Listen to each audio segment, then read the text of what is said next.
الله تعالى وبركاته، ومرحبا بكم من جديد في قناة وصفات أم رميساء. اليوم إن شاء الله غنقدم لكم وصفة محبوبة الجماهير اللي كيعشقها الكبير والصغير، لي بات بالصلصة البنية، مع السر اللي كيخليها تجي بنية ولذيذة. ندوزو نشوفوا المقادير وطريقة التحضير.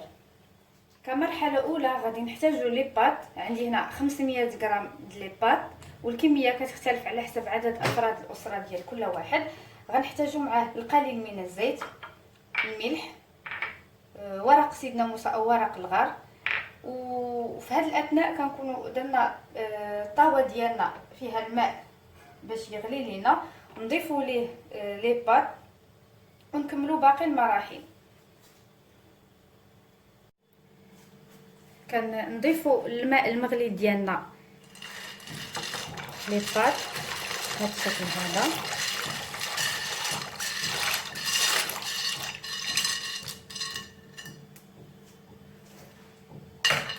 كنضيفوا القليل من الزيت، ورق الغار، وكذلك الملح، وكيبقى على حسب الذوق ديال كل واحد. نحركو جيدا ونخليوها طيب، وندوزو نشوفوا المرحله الثانيه اللي هي قطع الدجاج، نشوفوا الطريقه ديالهم والمقادير. نحتاجو كميه ديال قطع الدجاج، شرائح الدجاج اللي كتكون مقطعه بهذه الطريقه. كنحتاجو معاها نصف ملعقه صغيره ثوم بودره، كميه من الملح، ملعقه صغيره زنجبيل، ملعقه صغيره مملوءه فلفل احمر او بابريكا، ملعقه صغيره كمون، ملعقه صغيره مملوءه خردل او مطر، نصف ملعقه صغيره ابزار، والقليل من زيت الزيتون. ناخذ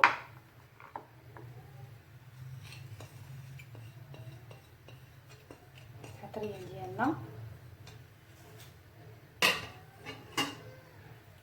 نضيفوا نصف ملعقه ثوم بودره، ونقدروا نديروا ثوم العادي،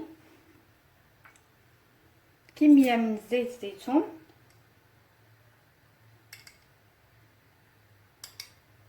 نخلطوا التوابل ديالنا بهذه الطريقه.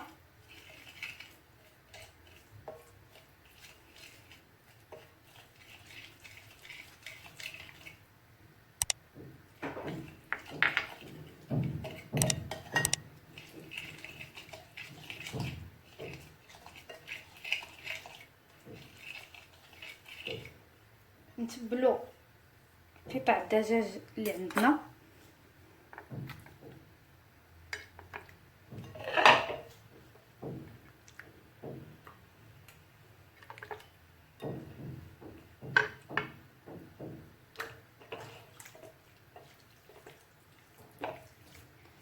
تبلوها جيدا.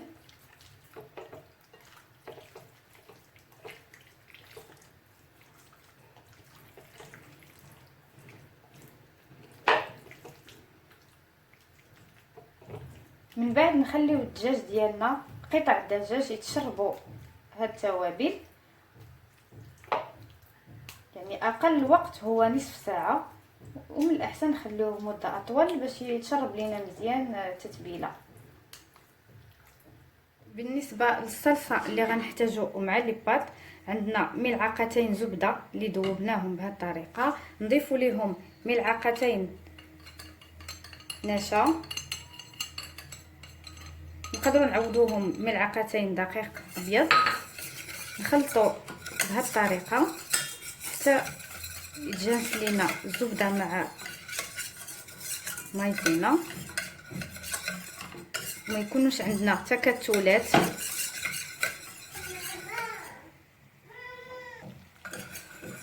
نضيفوا عندنا هنا نصف لتر حليب، نضيفوا شويه بشويه، نضيفوا في الاول كميه قليله حتى نحركو مزيان كيف قلت باش ما يتكونوش لينا التكتلات. نضيف تدريجيا وما ننساوش لي بات ديالنا نحركوها مره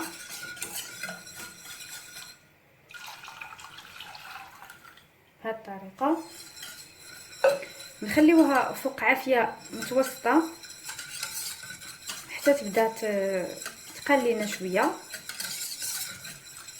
نضيفوا ليها الملح والابزار ونرجعوا باش نكملوا الطريقه ديال لاصوص.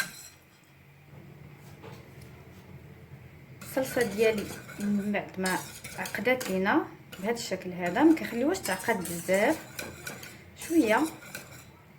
غنضيفوا الان ملعقه كبيره صلصه الصوجه، انا عندي كيف كتيفه، ومذاق شامبينيون. بالنسبه للشامبينيون تقدروا تضيفوه مع هاد الوجبه.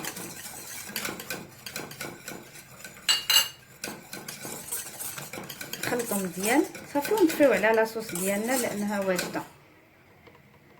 من بعد ما ضفنا صلصه الصوجه كتكون الصلصه ديالنا واجده، صافي نطفيو عليها نخليوها على جنب حتى نكمل طيب لينا لي بات ونكملوا باقي المراحل.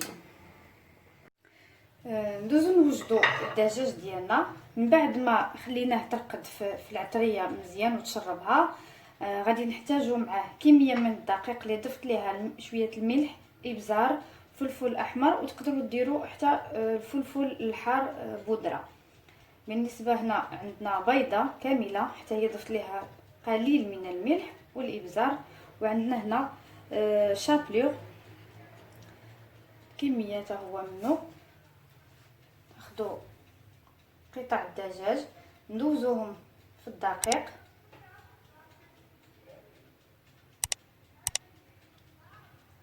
ندوزوهم كذلك في البيض، وفي الاخير فتات الخبز او شابلور اللي تقدروا تحضروه في البيت او تاخذوه جاهز. بهذه الطريقه ناخذوا لاطه نكونوا مفرشين فيها ورق الطبخ، نستفوا فيها قطع الدجاج،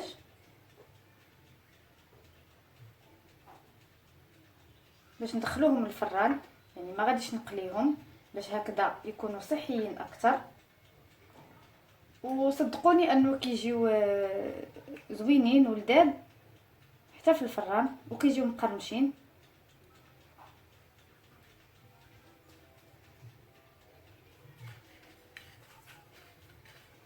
نستمر على هذه الطريقه حتى نكمل قطع الدجاج اللي عندي كاملين، ونتلاقاو باش نوريكم الطريقه قبل ما ندخلوهم الفران. الدجاج ديالنا من بعد ما دوزناه في البيض والدقيق والخبز المحمص او الشابلور كيجي على هذا الشكل هذا. كنستفوه في فلاطه اللي كنكونوا فرشنا ليها بابي كويسون عفوا، او نقدروا ندهنوها غير بالزيت. ندوزو ندهنوها، ندهنوا القطع القليل من الزيت. بالنسبه لكميه قطع الدجاج اللي عندي هنا انا ما ذكرتش الكميه شحال، يعني كتبقى على حسب عدد افراد الاسره. انا هنا عندي تقريبا 500 غرام.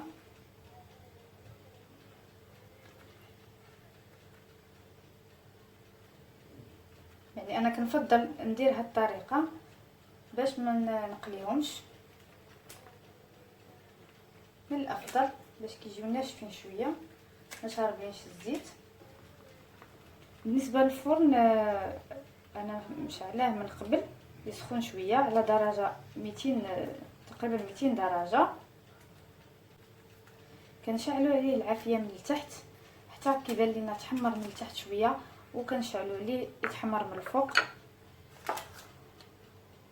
ونرجعوا ان شاء الله نشوفوا الشكل ديالو ملي وجد. عندنا لي بات من بعد ما صفيناها كنديروها فوق النار اللي هي مهيله، كنضيفوا ليها الصلصه اللي كنا وجدنا من قبل.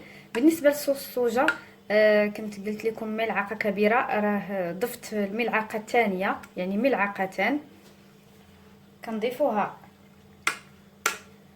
على لي بات.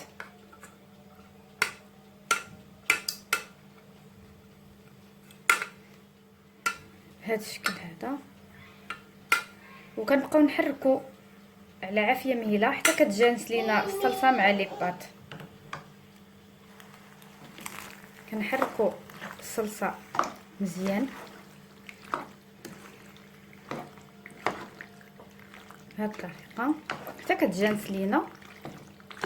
وبالنسبه اللي عنده كريمه الطبخ موجوده في المنزل متوفره، يزيد كأس تقريبا، يعني ديروها فوق النار حتى تغلي شويه وتعقد، وضيفوها مع هاد لي باط والصلصه حتى هي كتعطي مذاق جديد. من بعد ما تجانست لينا لي باط مع الصلصه بهذا الشكل هذا، غنضيفوا عليها رشه زعتر، وكيبقى تنسيم على حساب الرغبه، يعني تقدروا تضيفوا اي نسمه بغيتو.